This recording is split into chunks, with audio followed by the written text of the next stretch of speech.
Տիկին Գալյան, երեք դուք քաղաքացիական պայմանագրի վարչության նիստին եք մասնակցում,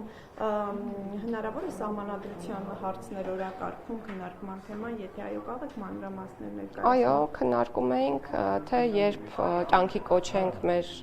հանձնառությունը,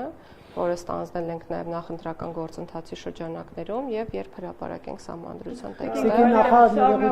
Մանդատների բաշխվածությամբ, եթե ներողություն եմ խնդրում, ես չավարտեցի միտքը, ներողություն եմ խնդրում։ Որպես շարունակություն եմ Բայց չավարտեցիք։ Արդեն մոռացա ինչ էի ասում։ Երեք քննարկում էինք, թե երբ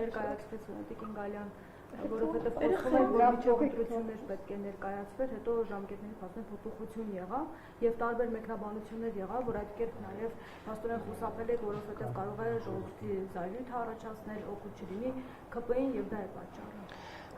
Երեք քննարկել ենք սահմանադրության տեքստը հրապարակելու հետ կապված հարցը եւ կարծում եմ, որ առաջիկայում ամբողջացնելուց հետո ինչու եմ այսպես ասում, որովհետեւ սպասում ենք մեր որոշ գործընկերների կողմից ուղարկվելի կարծիքներին, մեզ 1 կամ 2 շաբաթ պետք կգա, որպեսզի այդ կարծիքները հավաքենք, ամբողջացնենք եւ ըստ 1 կամ 2 քննարկում կունենանք եւ կորոշենք պատրաստ ենք հրապարակել թե ոչ։ Բայց մենք ձեր հարցի հետ կապված, որը վերաբերում է ինչու չեք հրապարակել նախկինում,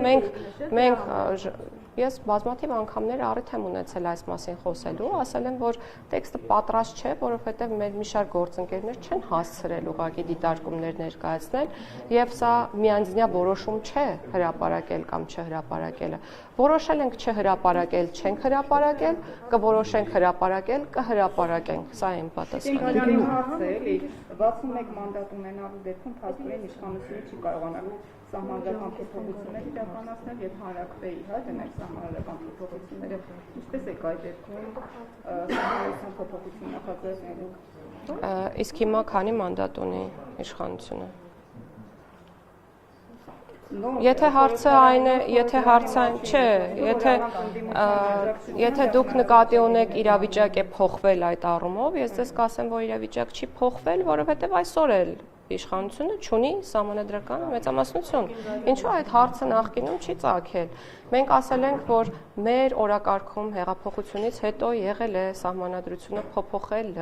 եւ դա եղել է քաղաքական հանձնառություն, ինչը մենք ստանձնել ենք եւ պատրաստ ենք եղել ի կատար ածել։ Նոր սահմանադրության տեքստը հրապարակել է եւ հանրության հետ քննարկելը մեր քաղաքական հանձնառության մի մասն է։ Թե ինչ կլինի դրանից հետո ժամանակը ցույց կտա։